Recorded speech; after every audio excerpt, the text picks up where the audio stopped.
अस्सलाम वालेकुम नाज़रीन, उम्मीद करता हूँ आप सब खैरियत से होंगे। आप देख रहे हैं हर्बलिस्ट फिरोज़ है। तो नाज़रीन, हस्ब वादा आज जो हमारी तीसरी वीडियो है वो हुदी मोटापे पे है। तो जैसा कि आप जानते हैं, हमने पहले 2 वीडियोस बनाई हैं, असाबी मोटापा और उज़लाती मोटापा। तो ये आखिरी वीडियो है मोटापे के बारे में, क्योंकि 3 ही किस्म के मोटापे होते हैं। तो पहली जो 2 किस्मों के वीडियो में बना चुका हूँ, तीसरी ये वीडियो हुदी मोटापे पे है। तो ये जो हुदी मोटापा है, असल में ये जो मोटापा होता है ये जिगर की सोजिश की वजह से होता है कि जिस बंदे के जिस्म में सोजिश हो जाए जिगर के अंदर, तो उसको ये मोटापा दरपेश आता है। तो सबसे पहले तो यही है कि उसके मोटापे की पहचान की जाए कि उसे हुदी मोटापा, उज़लाती मोटापा या असाबी मोटापा है। तो जो 2 किस्म के मोटापे हैं, असाबी मोटापा और उज़लाती मोटापा, उन पर वीडियो बन चुकी है। उनमें मैंने मुकम्मल तफसील से बताया कि उनकी पहचान क्या है।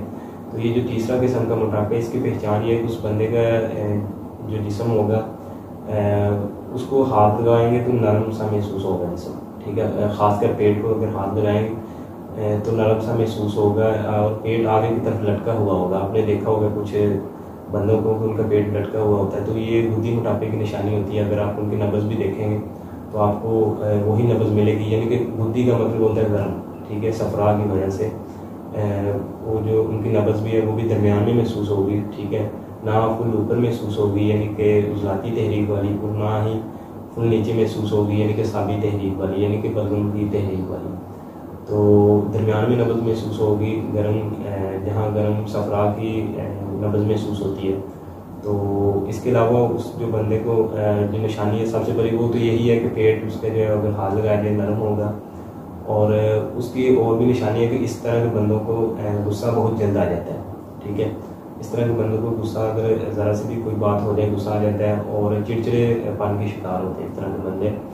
और इस तरह के मरीज़ों को जो है पेशाब का बहुत मसला होता है कि पेशाब ही में कतरा कतरा आता है, ठीक है।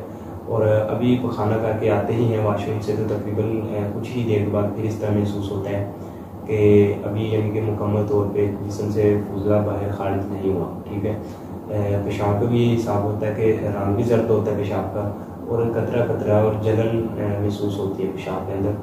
तो ये साफ ज़ाहिर होती है निशानी कि ये सफरा की जो ज़्यादती होगी इस बंदे के जिस्म में, यानी कि जिगर में जो है वो तहरीक आ चुकी है, सोजिश हो चुकी है।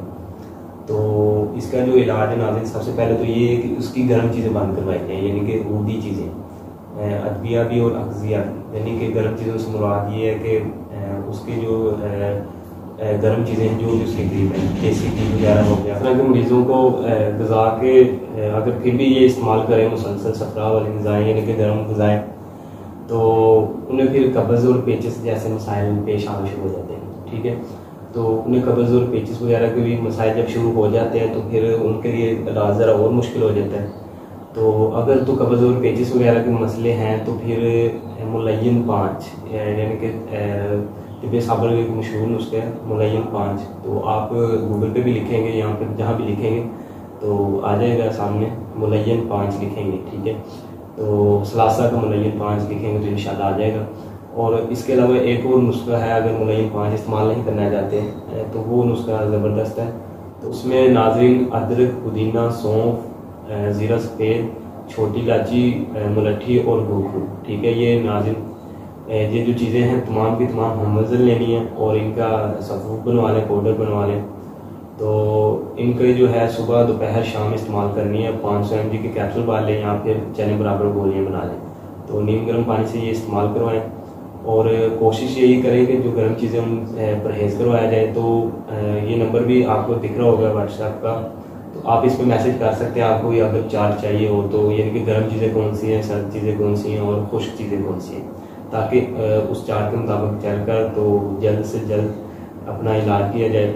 तो अगर इसी मुताबिक चला जाए तो इंशाल्लाह ये तकरीबन 1.5 से 2 माह के अंदर अंदर यानी कि वज़न जो है वो कम भी हो जाता है। इसको कब्ज़ हो तो उसके लिए गुलकंद जो मशहूर है, गुलकंद बनती है, जो भी तरीका है, या फिर पंसारी से ले लें कि उसे कहना कि अच्छी सी गुलकंद ले लें, तो वो इस्तेमाल की जाए गुलकंद। इस तरह के मरीज़ों को बहुत सिखाती है अगर कब्ज़ वगैरह हो, यानी कि जिनका मिजाज हुदी तहरीक में हो, यानी कि जिगर सोजिश में हो, सोजिश हो जिगर में, तहरीक हो जिगर में। تو اس کے علاوہ ناظرین ایک قہوہ ہے ٹکی ملتاس ہے، ٹھیک ہے، یہ 3 عدد لے لیں ٹکی ملتاس، اور 2 گرام گل سرخ لے لیں، 2 گرام ہی سلامتی لے لیں۔ تو یہ جو تینوں چیزیں ہیں ان کو سنبھال کر رکھ لیں اور ان کا قہوہ بنانا ہے۔ قہوہ جب بن جائے تو بھون لیں، 1 یا 1.5 کپ قہوہ بنا لیں ان کا۔ تو قہوہ بنانے کے بعد اس میں ذرا سا میٹھا ملا لیں، شکر ملا لیں، شہد ملا لیں، یا پھر چینی ملا لیں، گلوکوز بھی ملا سکتے ہیں، کوئی بھی چیز ملا لیں، میٹھا بس ہو جائے ذرا سا۔ اگر شوگر کا مریض ہے تو وہ بغیر میٹھے کے بھی استعمال کر سکتے ہیں، کوئی مسئلے والی بات نہیں ہے۔ تو جب یہ ہو جائے تو یہ قہوہ صبح دوپہر شام پئیں، ٹھیک ہے۔ تو یہ بھی صبح دوپہر شام رکھیں یہ جو قہوہ ہے۔ اور اس کے علاوہ یہ جو میں نے دوا بتائی ہیں جو ہے سونف والی، اسے بھی یعنی کہ استعمال کیا جائے تقریباً 1.5 سے 2 ماہ، انشاءاللہ جو فائدے چاہیے تو اس سے زیادہ بڑھ کے آپ کو فائدے ملیں گے، اور دعا میں یاد رکھیں گے ضرور آپ۔ تو امید کرتا ہوں آپ کو یہ ویڈیو پسند آئی ہوگی۔ اللہ حافظ۔